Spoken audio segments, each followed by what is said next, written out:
एक बार की बात है। एक गांव में एक 10 से 12 साल का लड़का अपने माता पिता के साथ रहता था।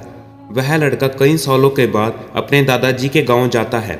वहां जाकर वह हर समय अपने दादाजी के साथ खेलता है। तो एक दिन उसने खेलते हुए अपने दादाजी से कहा कि दादाजी, जब मैं बड़ा हो जाऊंगा तो मैं बहुत ज़्यादा कामयाब इंसान बनकर दिखाऊंगा। क्या आप मुझे कामयाब बनने के लिए कुछ तरीके बता सकते हैं?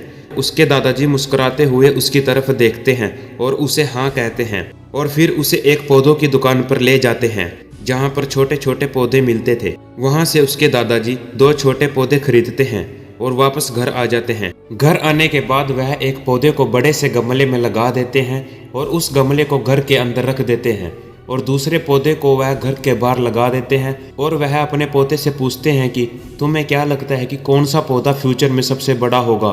बच्चे ने थोड़ा सोचा और अपने दादाजी से कहा कि हमने घर के अंदर जो पौधा लगाया है वो सबसे बड़ा होगा, और जो पौधा हमने बाहर लगाया है उसे बहुत सी चीज़ों का रिस्क है, जैसे कि सूरज की तेज किरणें, आंधी तूफान, तेज बारिश और जानवरों से भी उस पौधे को रिस्क है। उसके दादाजी ने मुस्कुराया और उससे कहा कि फ्यूचर में देखते हैं इन दोनों पौधों के साथ क्या होता है। फिर 4 साल के बाद लड़का फिर से अपने दादाजी के घर जाता है।